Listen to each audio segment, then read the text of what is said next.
예수는 하나님의 이름입니다. 하나님께서 친히 우리에게 주신 당신의 이름입니다. 마태복음 1장 21절 23절을 제가 읽어보겠습니다. 아들을 낳으리니 이름을 예수라고 하라. 이는 그가 자기 백성을 그들의 죄에서 구원할 자이심이라. 이름이 나왔습니다. 그리고 그 이름이 무엇을 하는 분인지가 나왔죠? 딱 나왔습니다. 뒤에 해설이 따라 붙습니다. 이 모든 일에 된 것은 주께서 선지자 이사야로 하신 말씀을 이루려 하심이니 이르시되 보라 처녀가 잉태하여 아들을 낳을 것이요 그의 이름은 임마누엘이라 하리라 하셨으니 이를 번역한즉 하나님이 우리와 함께 계시다 함이라. 확실합니다. 무엇을 하는 분이신가는 위에 설명했죠. 누구이신가는 뒤에서 해설해 주고 있습니다. 누구이시냐고? 임마누엘이시다. 너희와 함께 계시는 하나님이시다 라고 이렇게 해설해 준 거예요. 그러니 확실히 이것은 하나님의 이름이 맞습니다. 하나님의 이름이 맞는데 특별하게 자기를 계시해 주셨어요. 어떻게 해요? 육신으로 우리에게 자신을 계시해 주신 하나님의 이름이 예수입니다. 임마누엘, 하나님이 우리와 함께 계시다. 이것이 그 이름의 뜻이라고 해설해 주었어요. 그래서 그가 누구냐라고 물으면 우리는 뭐라고 대답해야 되죠? 하나님이시대. 뭐 하시는 분이냐 물으면 그 위에 있는 설명을 붙여야 됩니다. 뭡니까? 자기 백성을 죄에서 구원하시는 구원자다. 누구이시며 또 무엇을 하시는 분이시다. 이 또한 하나님의 명함입니다. 여러분 보세요. 구약의 여호와가 출애굽이라는 정말 전무후무하고 결정적인 하나님의 구원 사역이 펼쳐지기 직전에 당신의 종인 모세를 보내서 이스라엘 백성에게 내가 누구냐고 물어보거든 여호와라는 이름으로 그들에게 가르쳐 주어라 하고 하나님께서 주신 이름이죠. 그러니까 이 이름, 하나님이 자기 이름을 주실 때에는 그 이름으로 펼치실 결정적인 구원의 사건이 기다리고 있는 겁니다. 이런 측면에서 보자면 예수는 더합니다.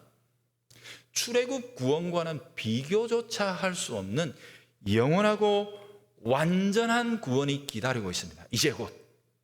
그래서 주님께서는 이번에는 사람 종을 보내지 아니하시고 천군 천사 중에 천사장이었던 가브리엘을 친히 보내어 이 이름을 계시해 주십니다. 이제 곧 내가 이 이름으로 너희들에게 완전하고 영원한 구원을 베풀 것이니 너는 그들에게 이 이름으로 나의 계시를 알려주어라 라고 그렇게 하나님께서 말씀하신 거예요. 그러니 초월의 하나님께서 친히 육신으로 오셔서 구원을 베푸실 것임을 우리에게 가르쳐 주신 이름이 바로 예수입니다. 그러니 이 예수라는 이름은 하나님의 계시의 완결, 완성, 종결 뭐라고 갖다 붙여도 좋습니다. 이제 더 이상의 구원의 계시는 있다요? 없다요? 없습니다. 마침표를 딱 찍었습니다. 예수 그 다음부터는 아무 계시가 없습니다. 예수가 완전한 계시고 예수라는 이 이름 속에 하나님의 영원한 구원의 계획이 다 담겨 있고 그 이름으로 성취되었습니다. 종결자이십니다. 따라서 우리는 예수라는 이름 속에서 하나님이 누구이시며 무엇을 하시는 분이신지를 완전하게 알 수 있습니다. 사도들이 외쳤던 복음의 메시지가 바로 이 내용이죠. 사도행전 4장 12절 다른 이로서는 구원을 얻을 수 없나니 천하 사람 중에 구원을 받을 만한 다른 이름을 너희에게 우리에게 주신 일이 없음이라. 다른 이름으로 구원이라는 것은 없다. 사도들은 이것을 목숨 걸고 주장했습니다. 어떻게 목숨까지 걸 수 있었겠는가? 보았기 때문이에요. 체험했기 때문이에요. 사도들은 그 사실을 명백하게 밝혀두고 있습니다. 사도 요한의 글을 읽어보면 요한복음 1장 14절 말씀이 이때의 말씀은 뭐예요? 천지를 창조하신 창조주죠. 그죠? 우주와 만물을 주관하시는 주권자를 말씀이라고 표현했어요. 그 말씀이 육신이 되셨다. 우리 가운데 거하기까지 하셨다. 그래서 우리는 그 영광을 보았다. 확실히 아버지의 독생자의 영광이었다. 그 속에 은혜와 진리가 충만하다는 사실을 우리는 보았다 라고 분명하게 증언합니다. 보았기 때문에 우리는 그 이름을 증언하는 일에 우리의 목을 내건다. 사도들은 한결같이 그 주장을 하는 거죠. 요한 1서 1장 1절에서 3절은 2절은 이렇게 요한이 또 이야기합니다. 태초부터 있는 생명의 말씀, 더 분명하게 지금 밝혀주고 있죠. 우리가 들었다, 눈으로 보았다, 본 것만이 아니라 자세히 보고, 이것은 가서 조사하고 살펴보았다 이런 뜻입니다. 자세히 보고 우리의 손으로 만지기까지 해봤다.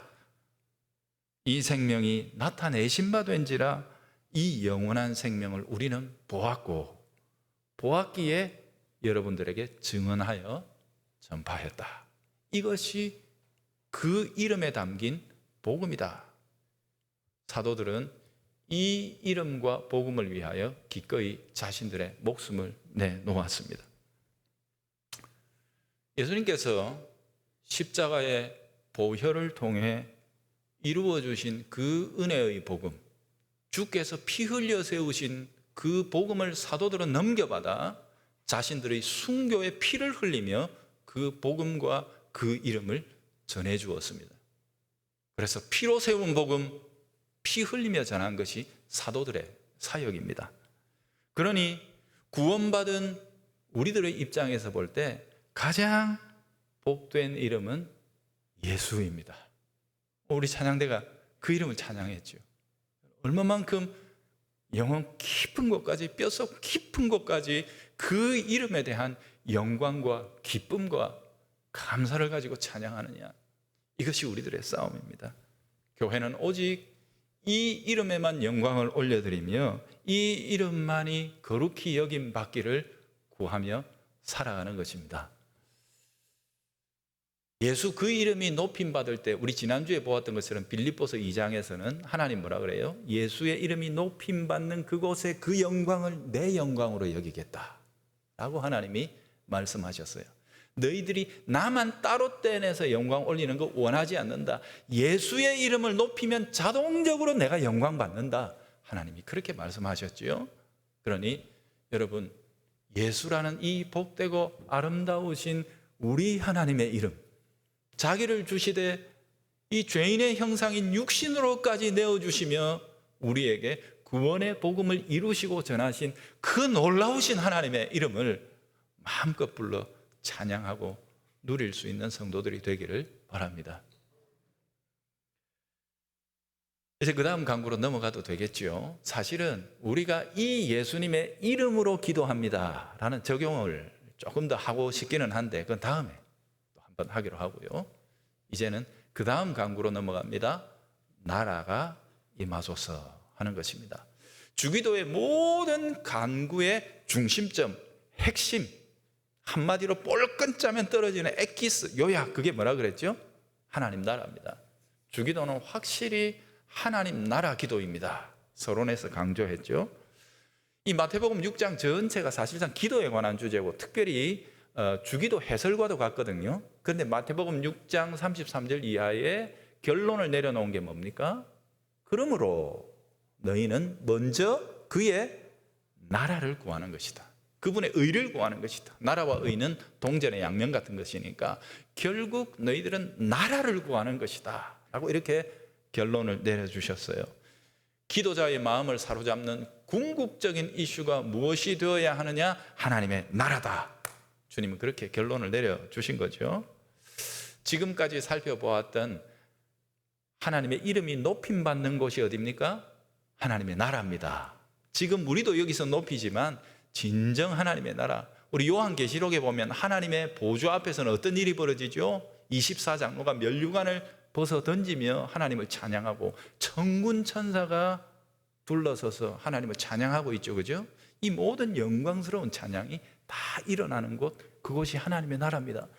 그 복되고 영광스러운 모습이 이 땅에 임하여 우리에게 현실이 되는 그날이 종말입니다. 그 영광의 날을 기다리며 우리는 이 땅에서 맡겨주신 우리의 모든 삶의 현장에서 그분의 이름을 높이며 찬양하고 영광스럽게 해드려야 하는 것이지요. 또 그분의 뜻이 이루어지는 곳이 어디입니까? 그분의 나라지요. 나라지요. 이뿐만이 아닙니다. 우리 차원에서 우리가 구하고 있는 건 뭡니까? 일용할 양식을 주시는 것도 아빠 하나님의 나라이며, 우리의 죄를 용서해 주심으로 이끄시는 것도, 그리고 우리를 마귀에게서부터 지키시고 그 괴계와 또 유혹으로부터 보호해 주시는 것도 궁극적으로 하나님의 나라가 우리에게 임할 때 가능한 일입니다. 그러니 우리는 주기도의 모든 강구를 통해서 사실상 하나님의 나라를 구하고 있는 것이다. 이 사실을 기억하면 좋겠습니다. 따라서 하나님의 나라를 구하는 이 기도자는 이 나라에 대해 아주 견고하고 분명한 기본적인 지식을 가지고 기도해야 합니다. 그런데 이거는요, 이미 우리 성도들이 다 알고 계세요. 잘 따라오셨다면. 왜냐하면 항상 제설교회는 이게 핵심이었고, 특별히 십계명 책에 들어있는 핵심 내용이 바로 그거고요. 그 다음에 이번에 함께 나눠드린 팔복 책 속에 담겨있는 주제도 결국 하나님 나라 인격이거든요. 그렇기 때문에 하나님 나라는 우리는 이미 많이 들어서 알고 있습니다만 정리하면서 지나갑시다. 우리가 하나님의 나라를 구하며 기도한다고 할 때 우리의 마음속에 마땅히 있어야 할 생각, 그게 뭐냐? 하나님의 나라는 이 세상에 속한 것이 아니다. 이 사실을 꼭 염두에 두어야 합니다. 여러분, 대제사장들이 예수님을 빌라도에게 고발했잖아요. 그죠? 저 범죄자다라고 고발을 했는데 그 고발의 내용이 뭡니까? 반역죄였습니다. 예수가 로마라는 세속 국가에 대하여 지금 반역을 꾀하고 있다. 사람들을 선동해서 지금 반역을 저지르려고 하고 있으니 빨리 처벌하라. 네가 그것을 미루면 너는 가이사의 충신이 아니다. 이런 식으로 스스로를 무너뜨리는 거예요. 하나님 나라 백성, 그죠? 그러니까 이 대제사장들이 어둠에 쌓인 거죠. 이제 그렇게 고발을 했는데요. 그래서 빌라도가 예수님을 신문합니다. 예수님을 신문했을 때 네 나라가 뭐냐? 이렇게 했을 때 예수님 이렇게 답하시죠. 내 나라는 이 세상에 속한 것이 아니다. 요한복음 18장 36절인데요. 여러분, 이 표현이 좀 익숙하지 않으세요? 많이 들으셨죠? 언제요? 팔복 때부터, 아니 그 전부터 제가 자주 하잖아요. 세상에 있으나 세상에 속하지 않았다. 이게 교회이며 하나님의 백성이다라는 말을 제가 자주 했죠. 그죠? 예수님이 그 말을 그대로 하고 계시는 거거든요. 자, 그런데 오해하셔서는 안 될 게 세상에 속하지 않았다를 세상에는 없는 것이다로 들으시면 안 된다 했습니다. 세상에도 없고 세상에 관심도 없고 세상과는 상관도 안 한다 이렇게 들으면 안 됩니다. 하나님의 나라는 세상에 있습니다. 있지만 속하지 않았다는 뜻입니다. 세상에 있어서 세상을 위하여 빛과 소금의 역할을 감당하고 있습니다. 세상을 철저하게 섬기기 위해 세상 속에 있으나 세상에 지배를 받지 않는다 하는 뜻입니다. 또 세상을 탐욕하여 세상을 목적으로 삼고 목을 매지 않는다. 세상에 있으나 세상을 위해 기능하지만 세상에 지배를 받지도 않고 세상을 목적으로 삼지도 않는 것, 그게 바로 하나님의 나라입니다.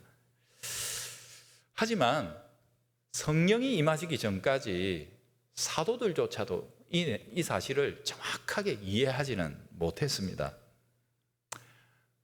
대제사장들하고 별반 다를 것 없는 생각으로 그들은 여기고 있었어요. 하나님의 나라라는 것은 메시아가 장차 오셔서 지금 이 나쁜 권력 집단들을 다 두들겨 패고 특히 로마를 꺾어버리고 그 위에 다윗의 나라와 같은 이 세상의 큰 제국을 메시아의 이름으로 세워서 우리가 세계에서 최고로 강한 나라가 되는 것이다. 온 세상을 지배하는 가비요 오야가 되는 것이다. 그들도 이렇게 생각하고 있었단 말이에요. 이런 식의 탐욕이 사도들의 마음까지 사로잡고 있으니까 온 세상이 하나가 되기는요, 그 12명밖에 안 되는 사도들 자기들끼리도 은근슬쩍 그 나라에서 누가 영의정하나 누가 좌의정하나 이런 것 가지고 경쟁하고 견제하고 분쟁하고 있었습니다. 그렇지 않습니까? 그게 바로 예루살렘 올라가시던 마지막 길에서 나타난 모습이었습니다. 예수님은 이미 그들에게 여러 차례 하나님의 나라가 무엇인지 설명해 주셨고 그 나라가 임할 때 그 일을 위해 당신께서 십자가와 부활을 감당하실 것에 대하여 가르쳐 주셨지요. 하지만 여전히 그럼에도 제자들은 하나님의 나라를 땅에 속한 것으로 여겼던 것입니다. 심지어 예수님이 부활하신 이후에도 이게 즉각적으로 교정되지를 않았어요. 예수님이 자기들 눈앞에서 아주 무기력하게 끌려가시는 것을 봤어요. 십자가에 달려 죽기까지 하시는 것을 보고 아이고 모든 게 다 끝났다. 예수와 함께 품었던 모든 우리들의 꿈이 다 사라졌다라고 낙심하며 절망하고 돌아섰지만 예수님의 부활을 보자 그들 속에 없어진 줄 알았던 이 욕망이 다시 꿈틀꿈틀 되살아났습니다. 우습게도 그들은 예수님의 부활의 능력마저도 자기들이 생각하는 그 나라를 이루는 힘이 아닐까 이렇게 착각했던 것 같습니다. 사도행전 1장 3절에 보면 부활하신 주님이 40일 동안 그들에게 보이시며 하나님 나라의 일을 말씀하시니라 이렇게 나오죠. 그런데 1장 6절에 가면 그들의 반응은 어땠다고요? 주님께서 이스라엘 나라를 회복하심이 이때니까 하나님 나라가 아니라 이스라엘 나라. 드디어 이스라엘이 올라가는 겁니까? 로마를 때려부시고 주님 지금 부활의 그 권능으로 그 역사로 이제 드디어 이스라엘이 올라가는 것입니까? 이렇게 생각하고 있었다라는 거죠. 주님께서 열심히 하나님 나라를 부활하신 주님이 친히 그들에게 열심히 입력해 놓으셨는데 그들에게서 나오는 출력이 뭐라고요? 세상 나라, 이스라엘 나라가 툭 튀어나오더라는 겁니다. 여러분 지금 이제 주님은 곧 승천해서 하늘나라로 올라가셔야 할 타이밍이었습니다. 그런데 주님께서 부활의 영광으로 그들에게 친히 집중적으로 과외를 하신 주제가 하나님 나라였는데 제자들이 아직까지도 깨닫지 못했다. 이 사실을 우리가 보는 거죠. 여러분 이 세속의 욕구라는 게 이렇게 무섭습니다. 얼마나 교묘하고 아주 간교하고 우리가 깨닫지 못하는 사이에 우리 속으로 스며들어서 우리를 오염시키는지 모릅니다. 육신의 정욕, 안목의 정욕, 이생의 자랑 이게 다 죄악된 모습으로 아주 추하고 천한 모습으로 우리를 이끌어 가겠습니까? 아니요. 아주 교묘하고 고상하고 영적인 것 같은 가면을 쓰고 우리를 타락시킬 수 있단 말입니다. 이게 무서운 겁니다. 이게 무서운 겁니다. 주님의 일인 줄 알았는데 나중에 돌이켜 생각해 보면 내가 거기서 내 삶 살고 있더라. 남의 얘기 안 합니다. 제가 그렇습니다. 내가 정말 주님을 위해 일한 것 같은데 돌이켜 생각해 보면 야, 내가 어느새 어두워져 가지고 내 장사한 거 아닌가? 내 살림 산 거 아닌가? 여러분 이런 자책들이 제 마음속에서 일어날 때가 있습니다. 목사인 저에게서도 이런 일들이 있습니다. 그래서 우리는 끝없이 거룩하신 하나님의 임재하심 앞에서 우리 자신을 객관화하고 내려놓을 수 있어야 하는 거죠. 육신의 정욕, 안목의 정욕, 이생의 자랑이 우리의 마음을 흐리고 있으면 우리는 못 봅니다. 못 보는 정도가 아니라 우리는 하나님의 나라를 세상 나라로 교묘하게 바꾸어서 그 껍질에 하나님 나라로 막 채색하고 포장하고 해서 스스로 속습니다. 그러니 깨어 있어야 하죠. 자, 이 일을 하시는 분이 누구라고요? 성령님입니다. 사도들이 언제 눈이 밝아져서 참된 하나님의 나라를 바라보고 깨닫고 추구할 수 있었습니까? 성령이 임하시고 난 뒤입니다. 성령님에게는 별명이 참 많습니다. 성령님을 새 생명의 영이라고도 하고 창조의 영이라고도 하고 부활의 영이라고도 하고 종말의 영이라고도 하고 하는데 이런 차원에서 저는 성령님을 우리의 관점을 바꾸시는 분, 우리의 안목을 바꾸어 주시는 분, 영안을 열어주시는 분 그렇게 표현하고 싶습니다. 성령님은 우리들의 눈을 여셔서 우리의 관심이 이 땅에서 저 하늘 하나님의 영원한 천국으로 바뀌게 하십니다. 성령님은 우리의 시선을 열어서 세속적인 것에서부터 영원한 것들을 사모하도록 우리의 관점을 바꾸어 주십니다. 그리하여 오순절 성령님의 임재와 인도하심을 받은 사도들은 아예 근본적인 것에서부터 변화를 겪게 되죠. 바울은 이렇게 묘사했습니다. 갈라디아서 말씀이죠. 그리스도 예수의 사람들은 육체와 함께 그 정욕과 탐심을 십자가에 못 박았느니라. 누가 그리스도 예수의 사람들이라고요? 육체와 정욕과 탐심을 십자가에 못 박은 자들. 도대체 그들이 누군데요? 바로 그 앞에 어떤 내용이 나옵니까? 바로 이 구절 바로 앞에 나오는 내용이 그 유명한 성령의 9가지 열매입니다. 그리스도의 사람이 그냥 되는 것이 아닙니다. 우리의 육체와 정욕과 탐심이 그냥 극복되는 게 아닙니다. 우리의 인격 속에서 성령이 들어와 우리를 갈고 닦고 농사지어 성령님이 맺으시는 열매가 우리의 인격을 사로잡을 때, 그때 우리가 소위 그리스도 예수의 사람들, 팔복의 언어로는 예수님다운 사람들로 세워지는 것입니다. 그들의 특징이 무엇입니까? 자신들의 육체를 부인합니다. 정욕을 쳐서, 탐욕을 쳐서 십자가 아래 복종시킵니다. 그들은 정직합니다. 주여, 여전히 내게는 육체라는 것이 있어서 끝없이 나를 죄의 법 아래로 끌고 가는 것을 나는 바라보고 있습니다. 내가 주를 위해 살고자 하는 의지도 있고 주님께서는 그렇게 할 수 있도록 모든 것을 다 준비해 주셨어도 저는 여전히 연약합니다. 가난한 심령이죠. 그러니 성령이 오셔서 나를 쳐서 십자가 아래 복종시키시고 나로 하여금 날마다 입술을 벌려 나는 매일 죽노라 고백하며 오직 예수 그리스도의 것, 하늘로부터 우리에게 덧입혀 주시는 하나님의 의로 채워지게 해 주십시오. 그 의를 힘입어 살아가게 해 주십시오. 이것이 그들의 기도가 되는 겁니다. 네 번째 복 아닙니까? 여러분, 그러니 보세요. 다 통합니다. 십계명, 팔복, 그 다음에 주기도문, 사도신경 보면 전부 다 통합니다. 성경 전체를.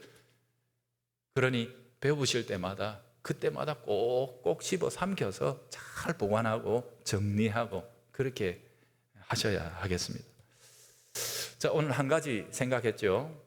하나님의 나라를 구하는 기도자가 알아야 할 첫 번째 사실은 뭐예요? 하나님의 나라는 이 세상에 있지만 세상에 속한 것은 아니다. 우리가 세상에 있는 것은 무엇 때문에 있다고요? 세상을 위하여 소금과 빛의 기능을 하라고 보냄받았기 때문에 세상에 있는 것이다. 이 사실을 기억합니다. 그죠? 그래서 이 한 주간 하나님의 이름이 우리를 통하여 높임받고 우리가 있는 그곳에 하나님의 나라가 거룩하게 임재하여 얼굴을 드러낼 수 있도록 우리를 써주시기를 구하면서 우리는 성령으로 하나님께서 우리를 다스려 우리의 육체와 정욕과 탐심을 깨부수고 그리스도의 것으로 충만하게 채워주시기를 구하며 살아갈 수 있기를 바랍니다. 성령님을 의지하면서 이 기도를 드리면서 이 한 주간을 보냅시다. 아빠 하나님, 성령으로 우리의 눈을 밝히사 세속의 영광을 넘어 영원한 영광을 바라보게 하소서. 이 땅에서 하나님 나라를 위한 십자가의 길을 걸어갈 수 있도록 성령으로 도와주십시오. 이 기도를 드리며 이 한 주간 주님과 동행하는 성도들 되기를 바랍니다.